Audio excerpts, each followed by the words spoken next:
Welcome to today's video where we're going to be working on the S15 because we need to change the oil pan on the car. Now it's definitely a little bit of a big job and something I'm a little bit nervous about diving into because I am planning to drift this car on Wednesday. It is Monday right now, and if things go wrong, I only have tomorrow to solve the issue. And tomorrow I'm also planning to go and change tires and things like that and get everything kind of like, you know, set up for the event on Wednesday, which is another Aoba-Ku.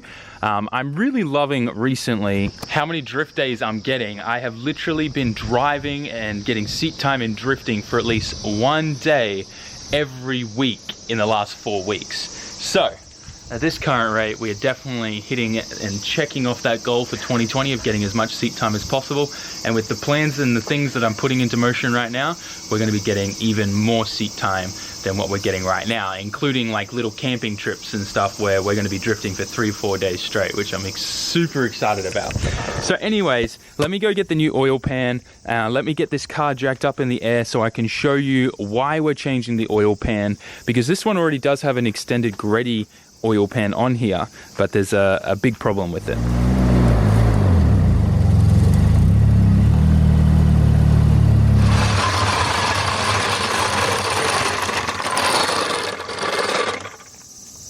Technology with cars, like in ECUs and tuning, has progressed so much in the short time of the last 20-30 years. But why do car jacks still sound like you're summoning demons from the pits of hell when you move them?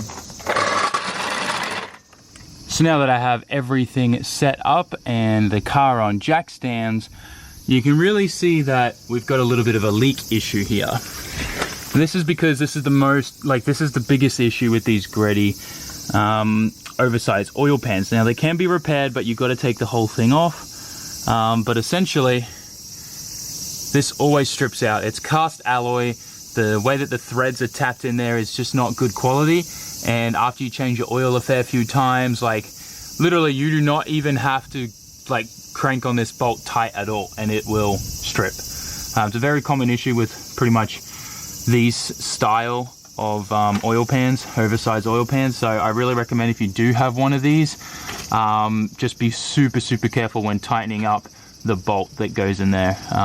But yeah, it's easy to fix. Obviously you can just re-drill it out, go one size up if you want, or you can weld it up, re-drill it, or you can put a helicoil in there and stuff like that. But obviously doing that on the car means you're going to introduce shavings and stuff into the sump or the oil pan, and we don't want that. Don't want to risk anything.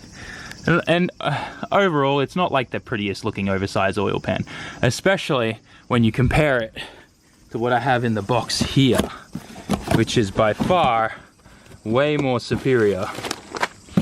Look at this sexy thing coming out. Now you guys need to bear in mind that because there was a huge waiting period, I think there's like almost a 6-month wait or something huge on these oil pans right now, that I opted to get one that had a little a bit of damage there, and they re-welded it. So I don't care if there's scratches or anything like that, because this thing's just going to get scratched up anyways.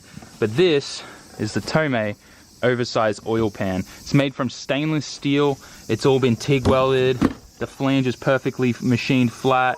It has all the special baffles in there, so when I'm going side to side and drifting, we ain't going to have any problems of engine oil starvation on the SR, which is super important. And it's so much nicer looking, in my opinion, than the other one. And you can see it's also angled a specific way as well, so it's not actually going to be super low on this side. So this one may hold more oil. I don't know. It looks like it does hold more oil, but you just don't need that much. And if this doesn't have anywhere near as good as baffling as this one, you don't need it. So yeah, at the end of the day, I think this is going to look way nicer in here than that piece of junk. I mean, don't get me wrong, it's not a piece of junk. It can be used and it does have a purpose and stuff like that, but I'm just calling it a piece of junk because it's caused me problems with that leak. And it just randomly started happening one day where the threads all stripped out. And I've even tried using like a longer bolt, hoping there were more threads inside there, and it went downhill very quick from there. So anyways, we're fixing this today, replacing the oil pan. The first step to all of this is we need to drain the engine. The best thing about SRs is you do have access to get to all the bolting points there, and these are just little Allen keys on this particular oil pan, so you can get up there too, and all the hardware is included in the Tomei one. So anyways, let's get to draining the oil and pick it up from there. All right, I'm gonna start undoing this as most of the oil pan is drained now. So it should be pretty safe to just start. Oh wow, these are kind of loose. Wow, they're actually kind of really loose.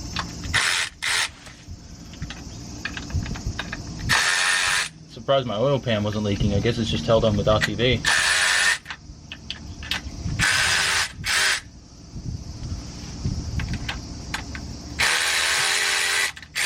Don't know if that even reaches in those ones. It's so deep up.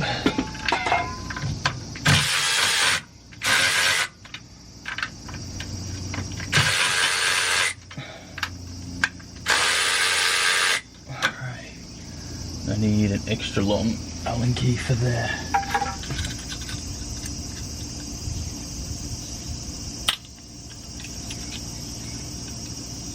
Alright.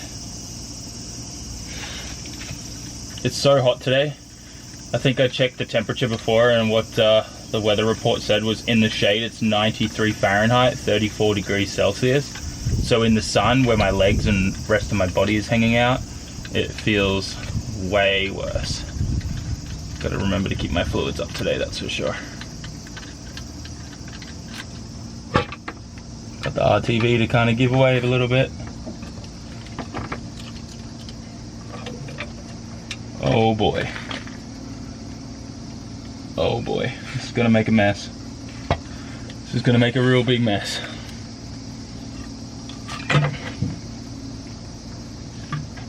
Oh yeah, it's making a mess.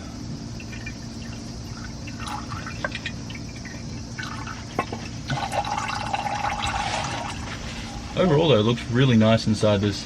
What I can see inside the engine from the bottom here anyways. This isn't like this is just where the oil sits. There's obviously like the full pan itself comes off. This is just the oil like reservoir part of the oil pan on these. It looks really good in there actually, from what I can see from just opening this section of the oil pan. SRs have like an entirely new, like another alloy thing that you can take off that reveals like the crankshaft and everything. Anyways, I'm gonna get all of these towels down there. We'll wait for that to drain a little bit, and then I'll get a razor blade out and start cleaning off that silicone.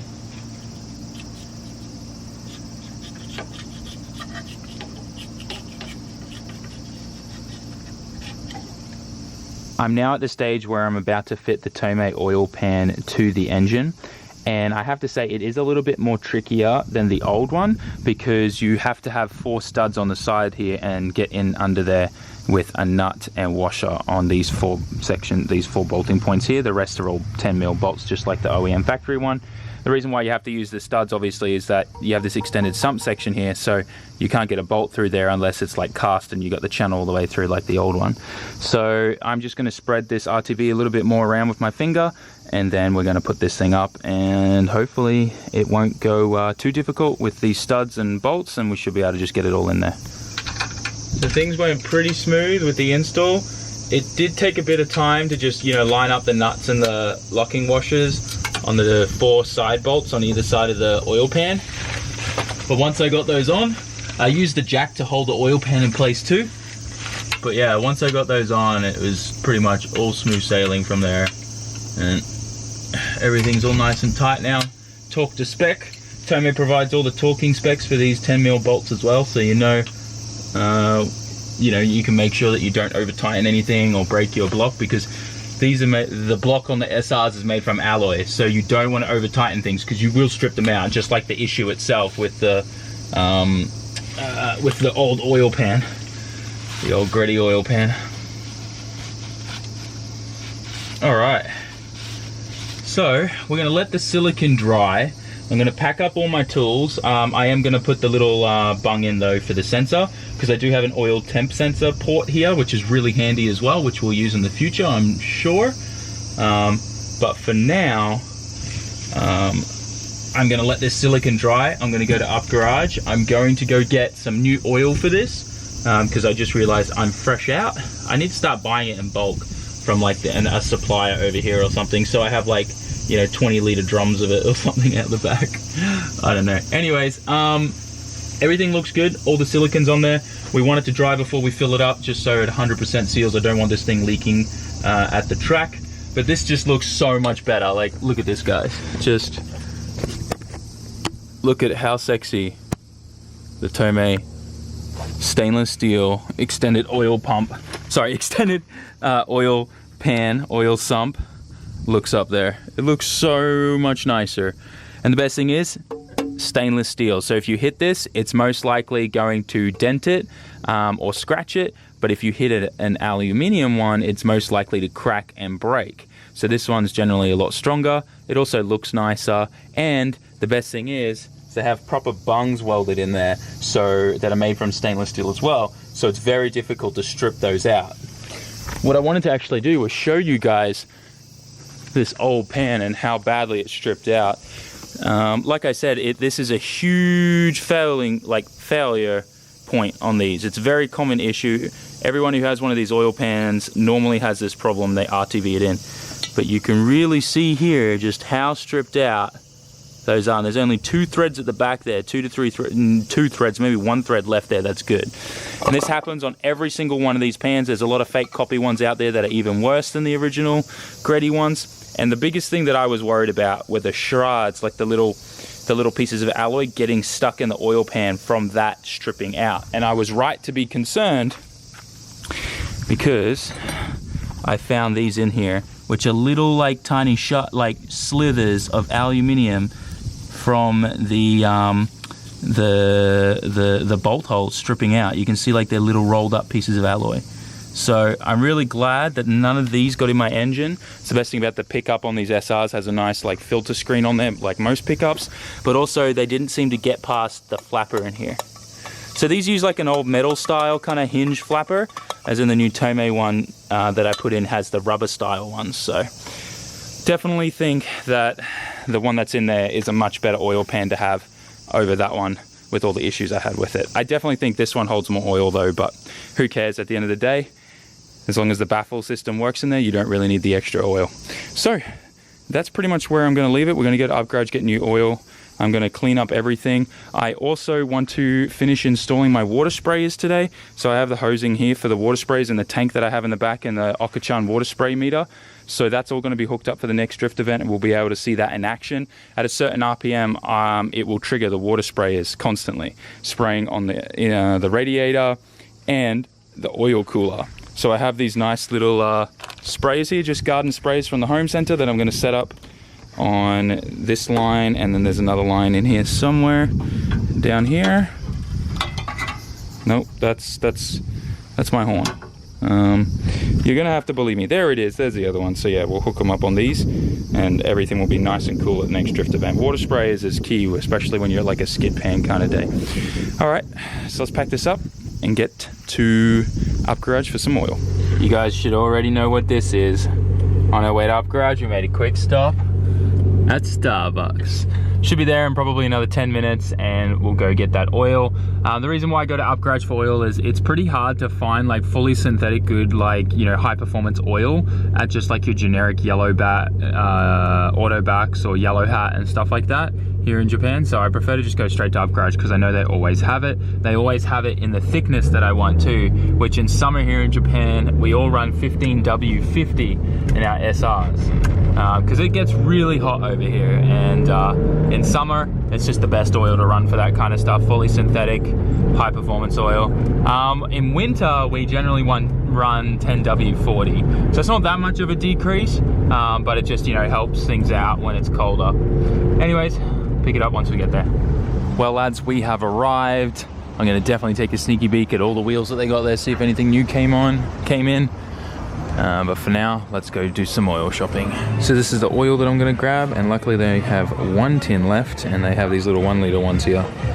And this stuff is a little bit more expensive than normal because obviously I'm buying it at a retail store, so you're paying for the fact that I can get it right away. So we're going to pick that up, go check out some wheels, and then head back, and hopefully the oil pan doesn't leak. Got everything we came here for. I did take a quick look at all their wheels. Nothing new. Well, nothing new that is in the sizes that I need. It really is hard to find something that... Wait, did they open up across the road again? What? All right, I'm going across the road because I want to see what parts they have over there now. It cracks me up that Up Garage built this brand new, huge building that's 3 levels full of parts. And they, with the old building that used to be here, they knocked it down and moved into this little section under this like apartment complex. And they're now using that again and filled it more up with stuff. This is a cool little Suzuki Sport. Those little Swifts actually like are pretty fun cars. A lot of guys use them for rally stuff over here, which is kind of crazy. Fuga, I think those are Infinities over in the States. Oh boy, it looks like it's all tools. It's a grand opening. It's like a tool store. Work garage. Interesting. This is kind of cool. I'm excited. We might be able to buy some like tools and stuff here. Seems like it's all secondhand stuff too, as well as brand new stuff. I'm pumped. Yeah, there you go. It's all secondhand tools and stuff. This is sick. So you can pretty much come here and buy some tools. This is awesome. This is the first store like this that I've seen here in Japan that's around this area and anywhere close to Tokyo. Very cool. Damn, that's an old school aircon thing. Dude, it's only 20 bucks. I almost want to buy that because I want to be able to do my own AC and you can buy everything here in Japan. There's a lot of cool tools here. All right, I'm going to look around, see if there's anything here worth grabbing, and I'll let you guys know. Little air compressors. Look at these guys. It feels so weird walking around in here just because of what this place used to be, like full of car parts and like the original GT store. All the jacks. I need one of these bad boys. Yo, that is cheap. It's only 170 bucks for that big dude, that Astro one. Huh. Whole bunch more air tools and stuff. This is actually really cool. I'm so excited about this place. If I ever get my own shop, I'll just come in here and buy this thing to attach it to the roof so I can pull engines and stuff out.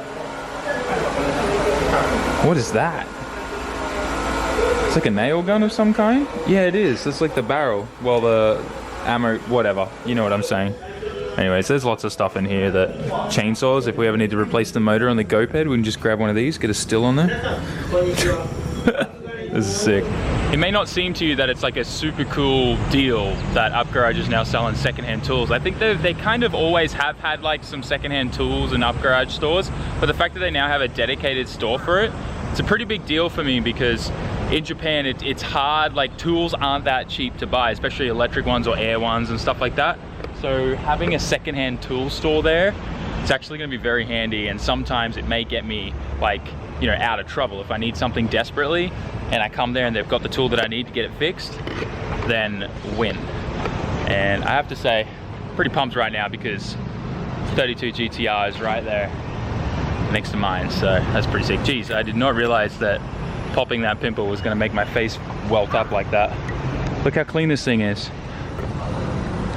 Some really nice TEs. This thing is clean.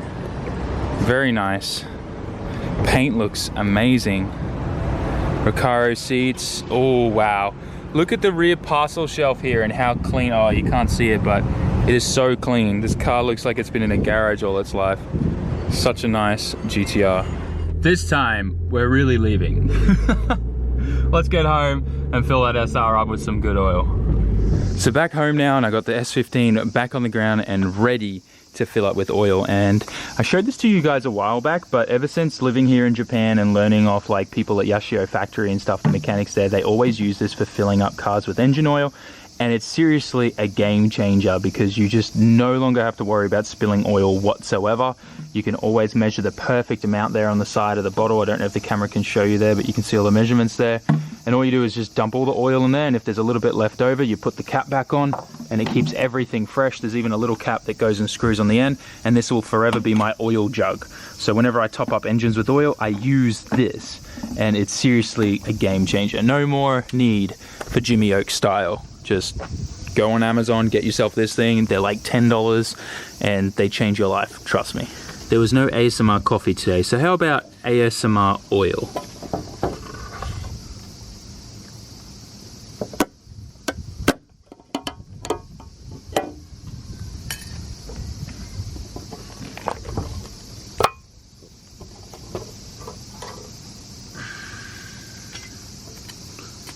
Look at that goodness in there. Now, trying to do this one-handed is probably a really bad idea. Almost dropped the camera, but let's go, just for you lads. Liquid gold. Fill her up.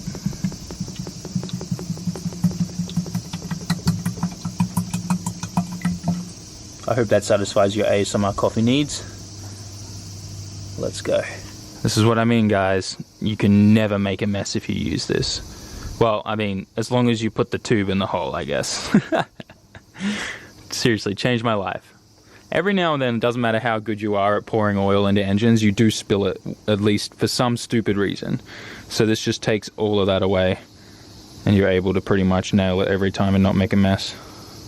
I just kind of made a little bit of a really crappy discovery. I poured all the oil out of the big drain tub that I was using, where I just tipped the entire contents of what was left in the Grady oil pan into. And as I was draining the oil and moving it to another container to dispose of, this was at the bottom of the bucket. I think this looks like the oiling rod, pipe that goes on top of your cams in the top of the head on an SR. And it's just the tip broken off. Hopefully this will focus and you guys can get a good look at it. So yeah, I'm pretty sure, I just dropped it on the floor, but I'm pretty sure that's what that is, the oiling pipe that goes across the top of your cams and stuff. Now, I did look through the oil cap and it seems like everything's okay there. I don't know why it would have broken off, but I'm pretty concerned now. First of all, how the hell did that make it all the way down into my oil pan? I didn't realize the oil draining on the SR heads was so big. Cause hang on, let me pick this thing back up. This thing is bent. That's just, that's how they're meant to be. So how did that go all the way down into my oil pan? So I'm thinking either this is broken on my engine right now, or, bear with me here, the previous owner had a rocker arm come off and it broke this, and when they fixed it and put it all back together, they never got this out of the oil pan. I think I've broken it, but I don't know how or why. I haven't had a rocker arm come off, haven't touched, taken the valve cover off at all since we did the cams and stuff at Yashio factory when we first built the car. Didn't hear any strange noises or anything like that. So if this has broken off, and when we take my valve cover off tomorrow, if this has broken off, it's a very high possibility that my cams could be damaged, because this is the tip, and without oil getting there, they will heat up a lot. So I'm really hoping that's not the case, and I really hope that this is from the previous owner somehow. A little bit stressed now. I've never seen this happen on an SR. So normally when these break, it's when a rocker arm comes off and a cam breaks or something like that, and the whole top of the head gets screwed up. Normally you only see these break when people run rocker stoppers and a rocker comes off, because the rocker stopper jams it in there and just messes everything up. So we'll find out tomorrow what's going on. I'm going to get the car to Yashio factory. Oka-chan says it's probably fine to drive even if this is broken off, just to get it to the shop and fix it. Because if the cam's already damaged, it's damaged. So he said that's not a big deal. But yeah, a little bit stressed now. So not only did we find pieces of alloy in the pan that were from the, the stripped bung for the drain plug, but I also found one of my oiling tubes that lubricate my cams. SR life has officially started for me. If this is literally broken off my motor, SR life has officially started. I was literally just thinking yesterday, I'm like, man, it's so weird. I haven't had any normal head issues with the SR yet. With the power I'm pushing, the RPM limiter is set to 8200. I rev it to 8K all the time while drifting. Haven't had a rocker arm come off yet. It's begun. It's only gonna spiral down from here if this is, yeah. All right, so we'll figure it out tomorrow. Crappy way to end the video, I know. but it is what it is. Also guys, if you have a Twitch account, make sure you check out my Twitch channel. I do streams now every Monday and Thursday morning my time, which works out to be for you if you're in the States, Sunday night and Wednesday night. So that is an official schedule that won't be changing. The only time I'm gonna miss a stream is if something's happening, like I'm traveling overseas or there's some huge event, but you'll know about it. I'll post about it on the Twitter page. But yeah, go follow me on Twitch. We're doing COD streams there now, keeping all my gaming stuff on Twitch. I hope you guys enjoy, and I hope to see some more of you guys over there. Anyways, with that, smash that like button, write us a comment. Sorry for this crappy news at the end here. But hopefully my engine's okay and it's not hurt. But anyways, I'll see you tomorrow, guys. Peace out. Jamata.